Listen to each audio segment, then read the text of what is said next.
손오공인치고 손오공을 모르는 사람은 아마 없을 겁니다. 군둔을 타고 하늘에 막 날아다니며 마음대로 크고 작아지는 여의봉을 휘두르며 심지어 분신술까지 쓰는 무시무시한 무력의 화신이기도 합니다. 그런데 이 손오공에게는 하나의 약점이 있습니다. 바로 버럭버럭 화를 내는 거예요. 그래서 이 화를 제어하기 위해서 삼장법사가 손오공의 머리에 관을 씌워서 말을 안 들으면 머리를 쪼이게 해서 이렇게 말을 듣게 만드는 그런 장면들도 많이 나옵니다. 손오공과 함께 같이 여행을 하는 저팔계와 사오종 또한 각각의 약점이 있습니다. 저팔계는 탐욕의 화신이에요. 그래서 성욕과 식욕을 주체를 못하고, 사오종은 가끔 가다가 멍 때리는 캐릭터로서 멍청해 보입니다. 이 세 마리 요괴는 사실 불교의 아주 중요한 요소인 탐진치라는 세 가지 독, 보통 불교에서는 이 삼독을 멀리 해야 된다, 이 삼독의 불을 꺼트리면 불도를 완성한다 라고 할 정도로 아주 중요시 여기는 부분입니다. 따라서 이 서유기는 삼장법사가 불경을 찾아 인도를 여행하러 가는 험난한 여행을 떠나는 요괴를 만나서 온갖 우여곡절을 겪는 그런 판타스틱한 이야기이기도 하고, 한편으로 내적으로는 삼장법사가 탐진치의 삼독을 굴복시키고 불도를 이룩하는 그런 이야기이기도 합니다. 더해서 이 삼독의 각각에 대응하는 손오공, 저팔계, 사오정이 각각 자신의 약점을 해결하고 불도를 이룩하는 그런 이야기이기도 합니다.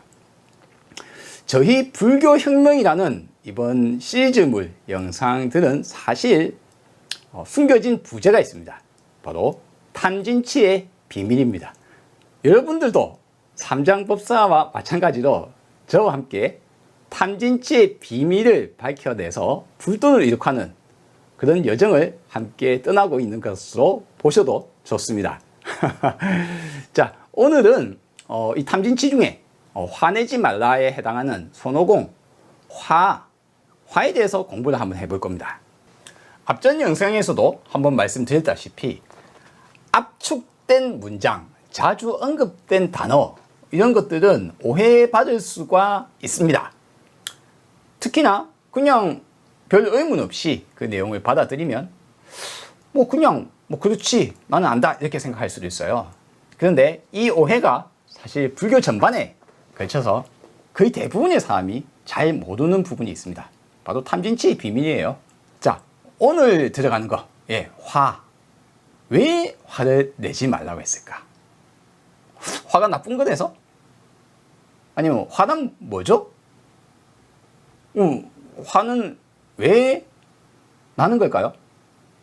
화내지 않으려면 어떻게 해야 합니까?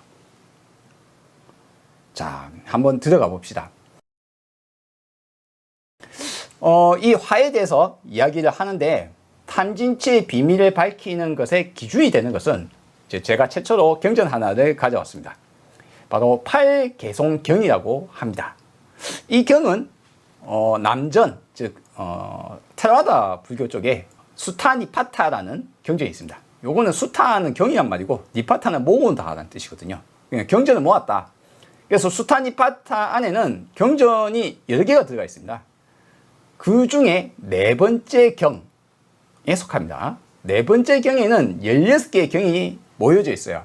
하나의 일련의 경들이 모여져 있는데, 이 일련의 경 16개 중에 2, 3, 4, 5 라는 네 가지 경전이 이 16개 경전 중에서도 아주 독특한 경전입니다. 왜 그러냐면 이 경전들이 8개의 개송으로 이루어져 있어요. 그러니까 한 경전이 8개의 개송으로 이루어져 있어요. 굉장히 시적으로 음률을 가지고 외우기 쉽도록 구성이 되어 있습니다.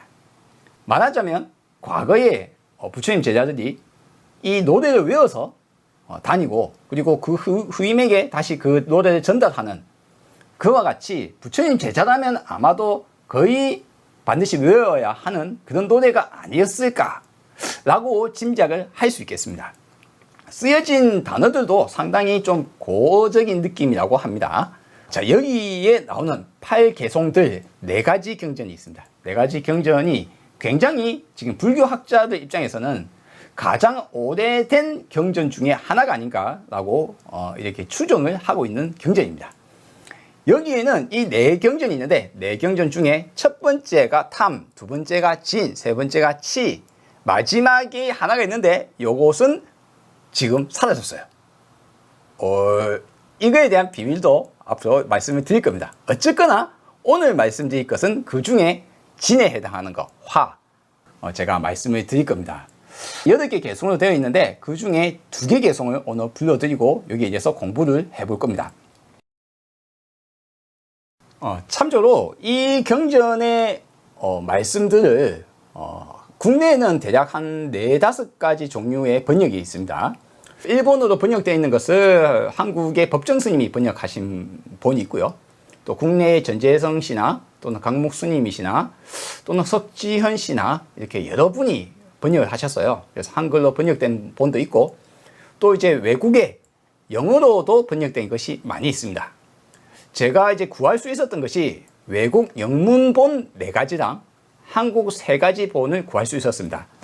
그리하여 요 7가지 경전들을 참조하여 교차해서 제가 읽고 이해를 한 다음에 한글로 새롭게 번역을 했습니다. 그리하여 제가 뭐 직접 빨리어를 직접 보고 번역한 건 아니기 때문에 이들 번역을 참조해서 제가 뜻으로 풀어본 내용이다. 이렇게 이해를 해 주시고요. 이제 본격적으로 들어가 보도록 합시다. 첫 번째 개송요. 정말 나쁜 마음으로 남을 비난하는 사람들이 있다. 때론 정당한 마음을 가진 사람들도 남을 비난하곤 한다. 하지만 문의는 어떤 비난, 논쟁, 성냄에도 잠식되지 않는다. 그리하여 문의는 어떤 것에도 걸림이 없다. 자, 이렇게 이제 첫 번째 개송이 끝났습니다. 이 첫 번째 개송에서 우리는 이제 한 가지 확인을 하겠습니다. 화내지 말라고 이야기했는데 단어는 화라는 단어는 어디 갔죠? 자, 여기에서는 비난이라는 단어로 들어가 있습니다. 비난. 사악한 마음으로 남을 비난하는 사람이 있다. 나쁘게 대다라는 마음으로 확 욕을 할 수도 있죠. 그리고 정당한 마음으로 남을 비난할 수도 있습니다.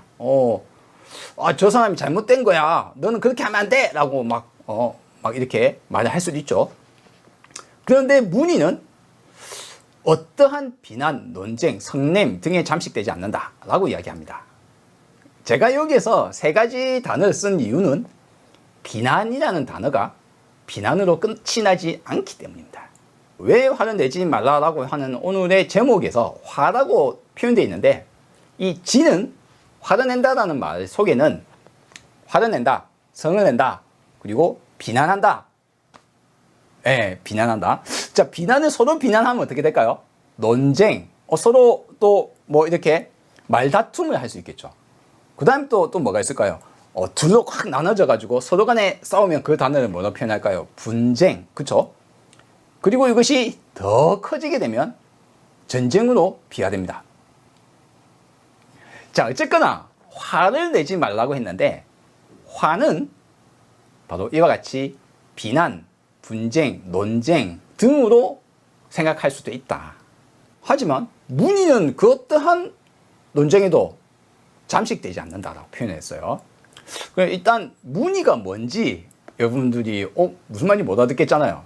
문의는 석가모니의 모니와 동일어입니다.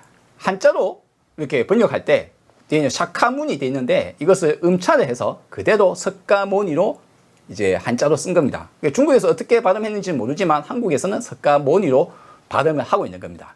즉 샤카무니, 문의는 모니, 동의어입니다. 문의는 무슨 뜻인가? 왜 번역을 안 했을까요? 문의는 찾아보면 산스크리트나 빨리어 쪽에 양쪽 다 뭐라고 되어 있냐면 침묵, 정지 이런 뜻이 있다고 합니다. 조금 더 나아가 봅시다. 그러면 문의, 과거에 이제 베다, 인도의 기존에 있었던 바다문교에서 쓰던 베다 성전에는 문의가 가끔 나옵니다. 요때 문의는 침묵을 수행하는 수행자예요. 다른 말 하면 뭡니까? 무건 수행자 이렇게 이해를 하시면 되겠습니다. 그런데 부처님이 무건수행자는 아니잖아요. 석가모니라고 했는데. 그럼 뭔 뜻이냐? 밖으로 말을 하느냐 안 하느냐가 중요한 게 아니라 내적으로 조용해진 자. 그래서 부처님을 보통 부르기를 뭐 마하무니, 그러니까 위대한 무니, 또는 뭐 문인드라. 인드라는 이제 신들의 왕 계열이에요. 힌두 신화 쪽에서 초기 왕들을 제치고 뒤에는 이제 인드라가 한참 왕 노릇을 합니다. 그래서 문인드라, 문의의 왕. 자, 말하자면 이제 무건수행자를 떠나서 이제 완전히 내적으로 조용해진 자, 외부로 말을 하거나 어떤 행동을 해도 내적으로 조용한 자. 요거 앞에서 좀 들어보셨습니까? 뭐 했습니까? 예, 바로 피론이 추구했던 언제나 평정심을 가진 자. 일상삼매. 그쵸? 제가 이야기를 그런 쪽으로 말씀을 많이 드렸죠. 이와 같이 문의는 바로 그것을 획득한 자, 내적으로 조용해진 자를 문의라고 합니다. 이게 한글 경전들이나 영문 경전 등에서는 세이지, 현자 또는 성자 이렇게 번역들을 많이 합니다. 이것은 문의의 본뜻을 제대로 살리지 못했기 때문에 저는 문의를 그대로 문의라고 썼습니다. 그럼 이제 한번 들어가 봅시다. 하지만 문의는 어떠한 성냄, 분쟁, 논쟁 등에도 잠식되지 않는다. 무슨 말이냐? 남이 나를 비난하거나 나한테 화를 내거나 해도 나는 고요해져 있는 상태, 평정한 상태, 부동심의 상태인 사람입니다. 그가 나를 비난해도 내가 거기에 휘말려서 휩쓸려서 내 마음이 준동하거나 하지 않는다는 뜻이죠. 또 반대로 이야기해 봅시다. 내가 논쟁에 뛰어들어서 막 내 주장이 옳다고 화를 내고 싸우고 있으면, 내가 분노하거나 화를 내고 있으면 내적으로 조용합니까? 아니죠. 말하자면 나는 내적으로 조용해졌기 때문에 어떠한 논쟁이나 분쟁 등에 내가 잠식되지 않는다. 거기에 흔들리지 않는다. 그리하여 문의는 어떠한 걸림도 없다. 이 말은 무슨 말이냐? 문의는 그리해서 일상생활에 내 마음의 동요를 일으키는 그런 장애를 만나지 않는다 라는 말로 볼 수 있겠습니다. 자, 여기에서도 한번 의문을 우리는 던져볼 필요가 있습니다. 비난, 논쟁, 성냄, 거기에 흔들리지 않는다. 좋다 이거예요. 그러면 비난, 논쟁, 성냄 등을 하지 않아야 합니까? 비난, 논쟁, 성냄, 분쟁 등은 나쁜 겁니까? 여러분들은 어떻게 생각하십니까? 제가 앞에 예수님 말씀을 또 하나 했었죠. 비판받지 않으려면 비판하지 말라. 근데 예수님의 비판은 부처님의 말씀인 비난하지 말라와 동일한 말을 하고 있는 겁니다. 해야 할 것과 하고 싶은 것에 사로잡힌 자가 어찌 자신의 견해를 극복할 수 있을까? 그는 그가 아는 지식과 이해하는 수준에 갇혀 논쟁하려 할 것이다. 자, 여기에는 논쟁, 비난의 원인이 적혀 있습니다. 그 원인이 뭡니까? 견해를 극복할 수 있을까? 견해가 뭡니까? 그 뒤에 설명되어 있죠. 그는 그가 아는 지식과 이해하는 수준에 갇혀. 예, 그 자신의 지식과 그의 이해 정도, 알매 정도가 바로 견해라는 말로 표현되어 있습니다. 그리고 거기에 갇혀서 논쟁한다. 우리가 화내고 분노하고 논쟁하고 분쟁, 나눠서 싸우고 하는 것들의 원인은 내 자신이 갖고 있는 견해에 갇혀서 논쟁을 하게 된다. 부처님께서 내가 화를 내는 이유에 대해서 말씀하셨어요. 화를 왜 내는가? 내가 화를 내는 이유는 내가 내 생각에 갇혀 있기 때문에. 아들이 막 앞에 와서 갑자기 무릎 콱 엎질렸어요. 내가 그 엎지니까 조심해 하고 말했는데 안 치우고, 제 아들은 6살이에요. 근데 아들이 말 안 듣고 막 놀다가 팍 하고 엎질러서 팍 쏟았어요. 내가 막 보면서, 이거 저거 내가 막 화를 낸다 이거예요. 그러면 그 화를 내는 이유는 뭡니까? 나는 바닥에 물이 안 쏟아졌으면 좋겠어. 얘가 내 말을 들었으면 좋겠어. 어째 했으면 좋겠어. 해야 된다는 생각, 하고 싶다는 생각. 그와 같은 생각에 나의 기준이 있는데 내 기준에 이 사람이 맞춰주지 않았기 때문에 내 견해로 봤을 때 이 사람은 내 견해에 맞지 않았기 때문에, 그러니 화를 낸다, 성을 낸다. 또는 뭐 대등한 관계라면 그렇겠죠. 비난한다. 너 그러면 안 되는데 말이야. 어째 그렇게 할 수 있냐고 막 비난하겠죠. 모두가 다 내 안의 견해 때문이다. 내가 갖고 있는 생각, 내 기준, 내 기준에 맞지 않기 때문에 화를 내고 논쟁에 참여해서 서로 말로 다투고 내가 옳아, 너는 틀렸어. 그래야 비난. 예수님으로 치면 비판, 심판. 너는 잘못했어. 너는 마녀야. 너는 화양이 쳐버려. 어떤 기준으로? 나의 자신의 견해를 기준으로. 원인이 무엇인가를 이제 처음으로 밝히셨다고 볼 수 있겠습니다. 화를 내는 기준은 바로 내 견해에 내가 갇혀있기 때문이다. 자신이 하고 싶은 것과 해야 하는 것에 갇혀서 거기에 사로잡혀서 내린 결론, 그런 견해를 갖고 있는 사람은 자신의 견해를 극복할 수 없다. 그러면 극복한 자는 뭘까요? 이와 같은 견해를 극복한 자. 견해를 극복한 자는 최소한 내가 하고 싶은 것과 해야 하는 것이라는 이러한 내 생각에 갇혀있지 않다. 그와 같은 사람은 누구입니까? 바로 문의, 평정심을 획득한 자는 그와 같은 것에 사로잡히지 않는다. 그리고 그와 같은 사로잡혀서 내가 어떤 결론을 내리지 않는다. 그런 견해에 집착하지 않는다. 그러므로 문의는 어떻습니까? 그런 논쟁에 휩쓸려서 내 마음이 흔들리지 않는다. 평정심을 갖춘다. 라고 볼 수 있겠습니다. 견해에 대한 집착을 벗어나는 것에 대해서 제가 앞에 자주 말씀드렸습니다. 기준은 회의주의다. 내 생각이 맞다라고, 이것이 옳다라고 확신을 하는 것이 아니다. 내 주장이 잘못되었을 수 있다. 내가 겪은 경험이 세상의 제대로 된 모습을 못 볼 수도 있다. 회의주의적인 입장을 갖고 있는 자는 이와 같은 견해에 집착을 하지는 않을 것입니다. 마지막으로 그러면 견해에 대한 집착을 하지 말라고 했다 이거죠. 화내지 말라, 비판하지 말라. 왜 화내지 말라고 했을까? 견해에 대한 집착이 무엇을 일으키는가? 인간은 이성과 감정의 동물입니다. 감정적 분노나 이성적 당위성이 제공되지 않으면 전쟁을 일으킬 수가 없습니다. 따라서 전쟁에는 대의 명분과 당위성, 정당성이 필요하게 됩니다. 고래로 수많은 종교와 국가는 대의 명분을 내세워서 학살을 하고 폭력을 휘두르며 전쟁을 치렀습니다. 이제는 이와 같은 대의 명분이라는 이름 하에 이런 전쟁과 학살, 불평등한 행위를 해서는 안 됩니다. 내 눈 속에서 대들보를 빼야 합니다.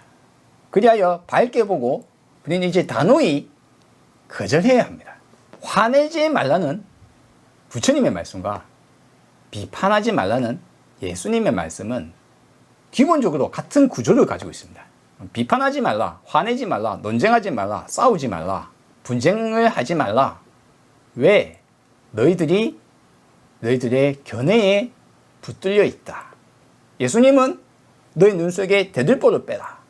예수님의 대들보와 부처님의 견해는 같은 걸 가리킵니다. 불교를 배우는 우리는 화내지 말라라고 그냥 들었습니다.